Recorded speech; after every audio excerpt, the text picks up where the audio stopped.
In 1626, Mohican warriors and Dutch colonists were seeking revenge for a Mohawk attack, unaware of the chilling fate that awaited them. The Mohicans are an eastern Algonquin Native American tribe whose territory filled much of today's Hudson River Valley, stretching as far north as Vermont and as far south as the Atlantic Ocean. One of the great river tribes who encountered the Europeans in the northeastern United States, the Mohicans were one half of one of the fiercest conflicts among Native American tribes. The Hudson River is strongly affected by tidal forces, meaning that unlike most rivers, its waters actually flow in both directions. The Mohicans named themselves after what they experienced. Mahikanu means the people of the waters that are never still. The Mohicans were distinct from many related tribes living in the Hudson Valley. These included the Munsee and the Wappinger, whom English and Dutch settlers referred to as the river tribes. The Dutch referred to the Mohican tribe by many names: Mahigan, Mahiganak, Maikan. These eventually led to the English transliteration Mohican. But there were many who had more sinister names for this great river tribe. The French didn't bother transliterating the Mohicans' own name for themselves. They simply called the tribe Loup, meaning wolves. Similarly, some rival Native American tribes referred to the Mohicans as the Snake People. The Mohicans traditionally spoke their own dialect of the Algonquin language, which connected them to other Algonquin tribes like the Lenape, the Munsee, and the Abenaki. Mohican villages followed a sachem or chief whose title was hereditary. The sachem, in turn, took advice from a council of clan elders. Unlike Western cultures, Mohican society was matrilineal, meaning that property and inheritance were passed down through the mother's bloodline. When matters that pertained to the whole tribe needed discussing, a council of the Mohican sachems would be called at the Esquatock. Through most of the year, the Mohicans were dispersed through the upper Hudson Valley. Each individual community would largely consist of a single matrilineal lineage, though some mixing would occur. Most Mohican villages consisted of a few small to mid-sized longhouses arranged in a cluster along the floodplains of the Hudson or Mohawk rivers. These dwellings, which consisted of a single large room, would each house several families, all of whom would have been related on the mother's side. The Mohicans frequently found themselves needing to defend themselves, so they built impressive defensive fortifications along ridges in their territory. In the event of an attack, they could quickly retreat to these structures to fend off the invaders. The Mohicans cultivated vast fields of corn outside of their villages, but they enjoyed a wide variety of crops. Mohican farmers, predominantly women, also grew squash, beans, sunflowers, and more crops from the Eastern agricultural complex. Though they harvested a wide variety of domesticated foods, the Mohicans still supplemented their diets with a variety of foods foraged off the land they lived on. These included nuts, fruits, berries, and roots. Mohican men traditionally provided meat, both through hunting and fishing. Local game included turkey, deer, elk, bear, and moose, while sturgeon, bass, alewives, eels, and lamprey were common catches. During the years of European contact and conflict, the Mohican Confederacy consisted of several distinct tribes and as many as 40 villages spread across the Hudson Valley. The Mohican tribe that lived along the western Hudson near the Catskill Creek called themselves the Wawiyaktanuk, or People of the Curving Channel, lived in what is today Dutchess and Columbia counties in upstate New York. A powerful tribe in their own right, they spread across several villages and had their own capital. Weston Hook, or on the other side of the mountains, was the capital of another Mohican tribe that lived along the Housatonic River in Connecticut and Massachusetts. Early European sources wrote that the matrilineal Mohican society was also divided into 4 clans, dubbed the bear, the turkey, the turtle, and the wolf. Being a member of a given clan determined what role you played in the tribe. Members of different clans filled different roles in Mohican society. For instance, the Wolf clan served as warriors, which was something the Mohicans definitely needed.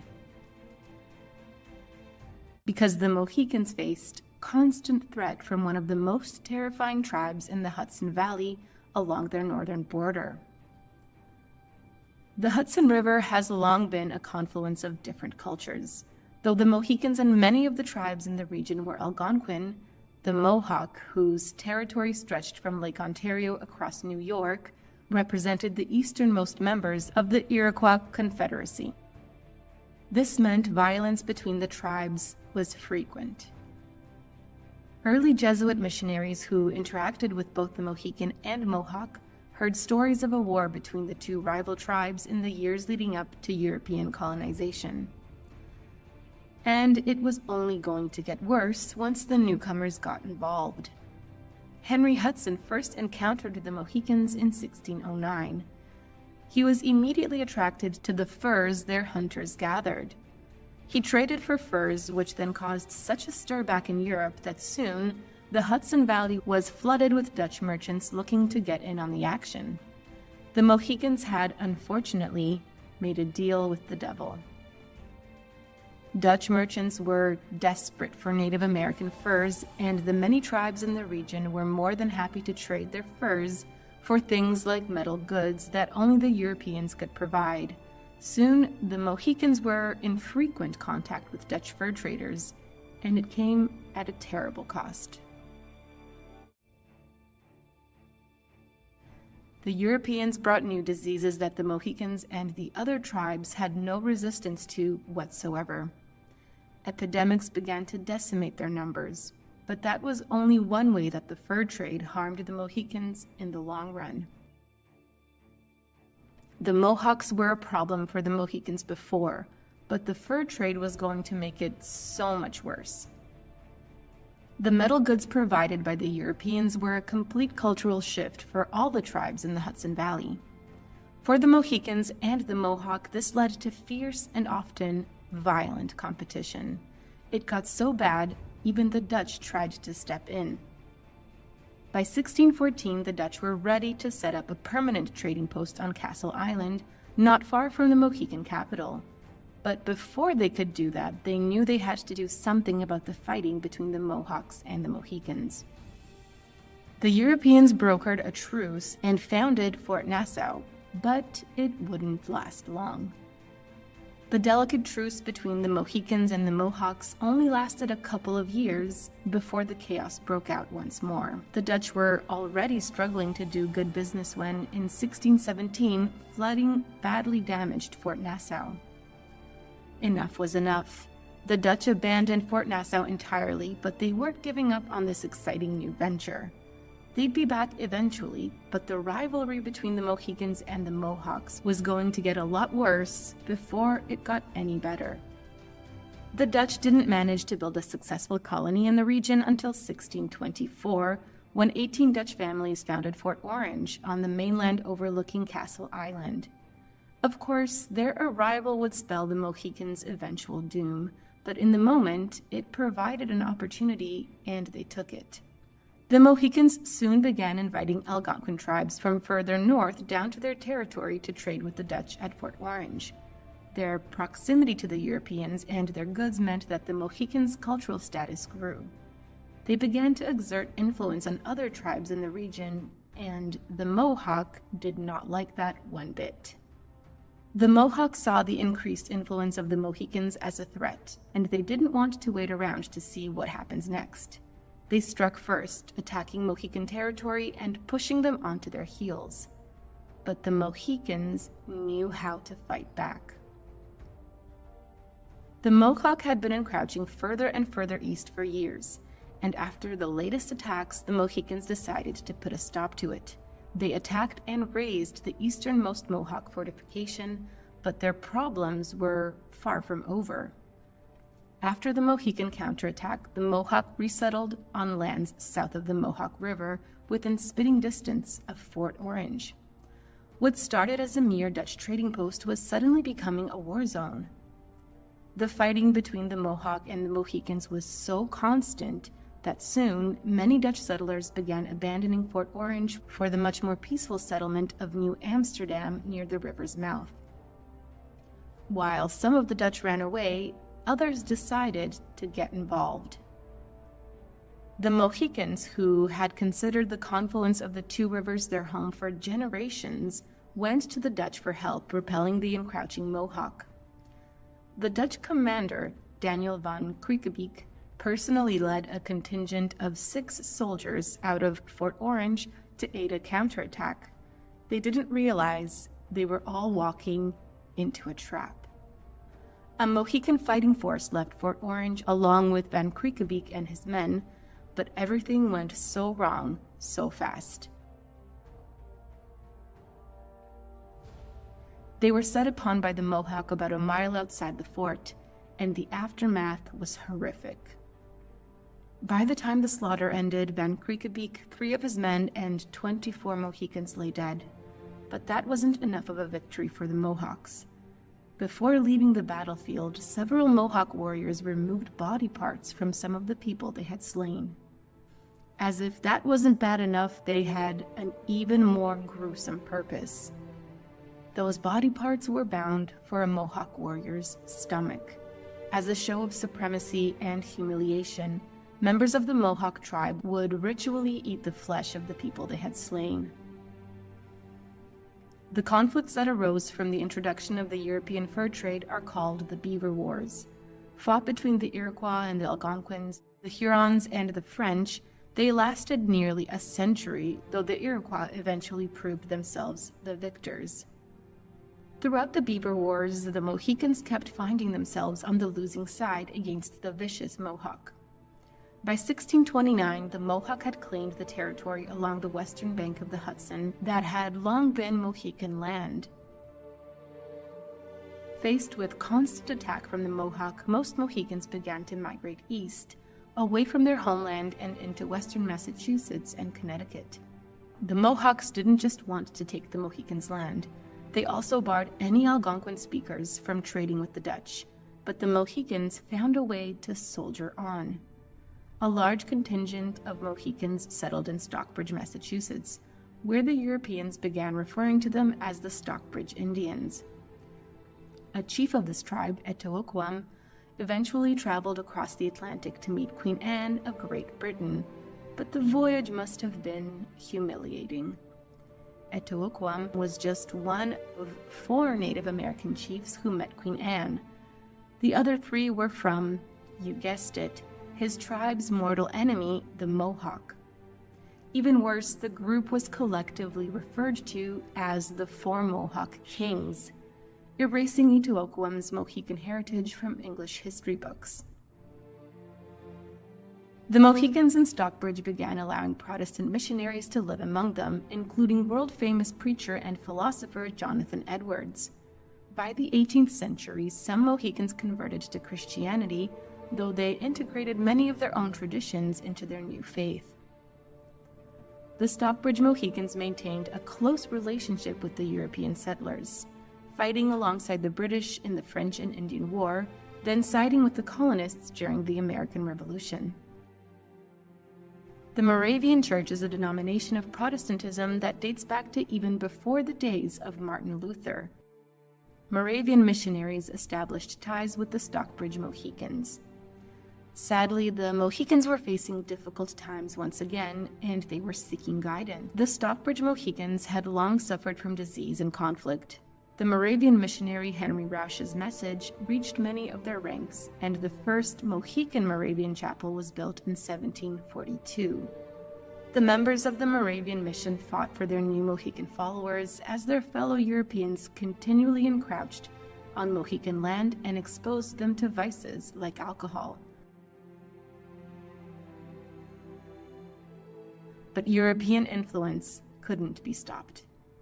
When the colonists came for the Stockbridge Mohicans' land, the Moravian missionaries advocated for them fiercely, and they paid for it. When the European colonists inevitably took over the Mohicans' land, they also expelled the Moravian missionaries from New York in retaliation. The Moravian Church remains alive today, largely through the many missions it established during the Age of Colonization. While Joseph Brant and the Iroquois would lose their lands if the American Revolution was successful and thus sided with the British, the Mohicans already had a long-established relationship with said colonists, so they sided with the Patriots. In 1778, the Stockbridge Mohicans lost 40 warriors in a British attack, which was half of their already dwindling numbers. And when the fighting stopped, with America victorious, how were they rewarded? After fighting for the colonists in the Revolution, the Mohicans, like many other tribes in the region, were forced westward. The Stockbridge Mohicans had to settle in central New York among the Oneida people, who had been granted a 300,000-acre reservation for fighting for the Americans. The Mohicans at New Stockbridge tried to maintain and grow their culture, but the growth of the United States forced them to move on once more, and this time it was a much longer trip. In the early 19th century, most Stockbridge Mohicans were resettled in Shawanoe County, Wisconsin, under the U.S.'s policy of Indian removal. The Munsee tribe of the Lenape, another Algonquin-speaking group, joined together with the Mohicans in Wisconsin, forming the Stockbridge-Munsee community that persists in Wisconsin to this day. The Mohicans are quite literally the people of the Hudson River, and after nearly 2 centuries in Wisconsin, Mohican leaders have begun filing land claims against New York, and they have seen some success. In 2011, the Stockbridge-Munsee Community Band of the Mohican Indians reclaimed their ownership of 156 acres of land along the Hudson River in Rensselaer County, New York, near the site of their former capital.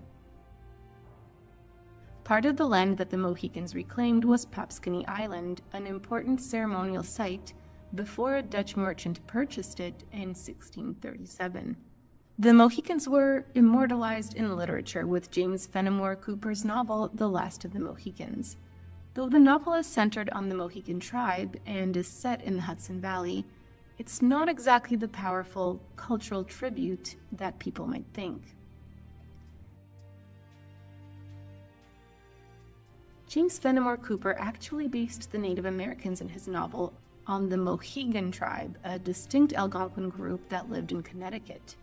Any speaker of Mohican would quickly realize that many of the names in the novel, like Uncas, are Mohegan, not Mohican. Today, around 30,000 members of the Mohican tribe remain, mostly in Wisconsin. The Mohicans' tumultuous history meant that their unique dialect of Algonquin language went extinct early in the 20th century. However, renewed cultural interest in the 21st century has led to a vibrant reconnecting to the indigenous language. Thanks to revival efforts, for the first time in nearly a century, there are Mohican children who are learning their native tongue as their first language.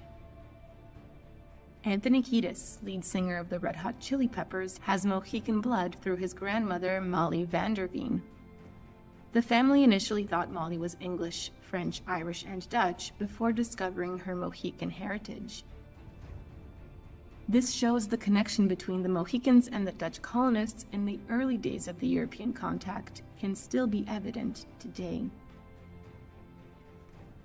The story of the Mohicans is one of resilience, adaptation, and the enduring power of cultural identity. From their ancestral home along the Hudson River, they navigated a tumultuous history marked by conflict and profound cultural shifts.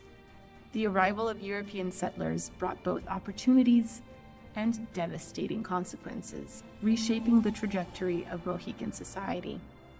Epidemics, the fur trade, and intertribal warfare, exacerbated by colonial interference, forced the Mohicans to adapt in unprecedented ways. As they continue to honor their heritage and reclaim their place in history, the Mohicans inspire a deeper appreciation for the rich and complex narratives of Native American tribes in shaping the United States. That wraps up this journey. Thanks for watching Splash Travels. Like and subscribe to uncover more of the world's best-kept secrets, and don't forget to dive into even more fascinating facts on our main page, Factinate.